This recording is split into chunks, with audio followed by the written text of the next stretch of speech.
Hi guys! Hi mga katitang ina! For today's video, magluluto tayo ng special pork munggo! Let's go!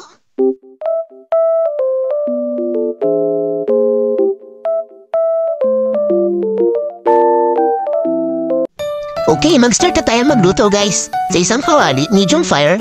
First step, hugasan muna natin ang munggo at ilagay natin ito sa kawali. Maglagay tayo ng 3 basong tubig at pakuluan ito ng mga 15 minutes.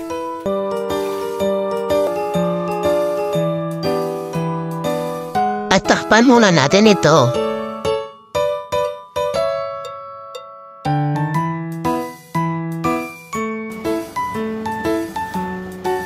After 15 minutes, check natin ito kung luto na. Dapat ganito ang itsura niya guys.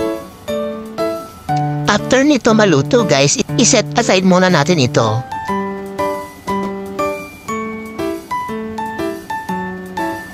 So sa mainit na kawali, maglagay tayo ng oil at prituhin natin ang baboy na hiniwa ko cube size. Prituhin lang natin ito hanggang sa maluto.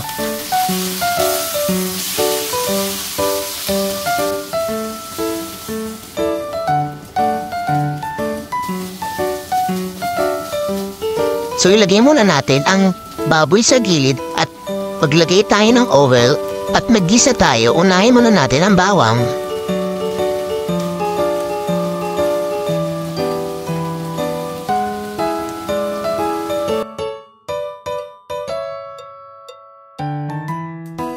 After natin ang bawang, isunod na natin ang sibuyas.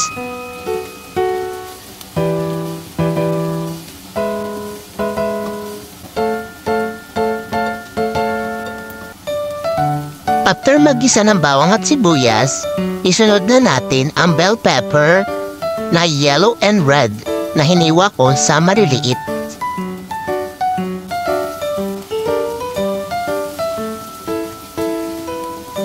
And then, i-mix na natin all together.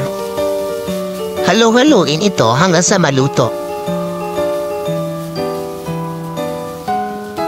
After no, ilagay na natin ang ating munggo at haluin lang natin ito ng mabuti.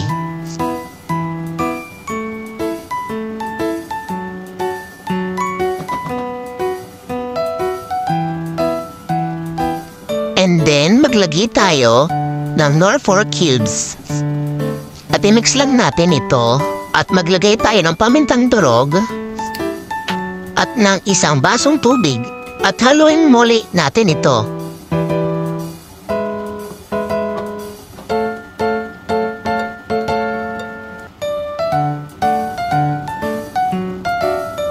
At maglagay tayo ng konting patis or salt for taste.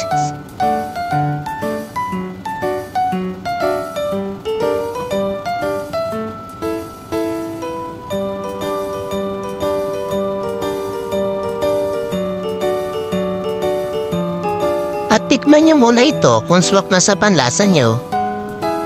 At ilagay natin ang 1 taling pechay.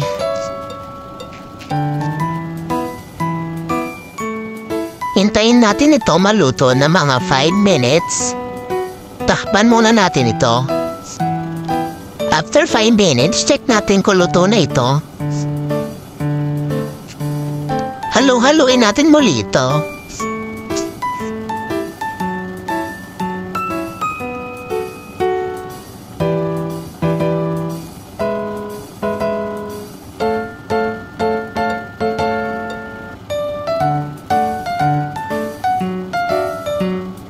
At nalagay ako dito ng green chili. Pwede din kayo maglagay ng red, siling labuyo, if gusto nyo ng maanghang. At haluin natin ito muli. Try nyo na din sa bahay nyo guys. Madali na lutuin, sundin nyo lang ang step by step dito sa video na ito. And boy, laluto na ang ating ulam. Salamat sa panonood. Hanggang sa muli. Paalam!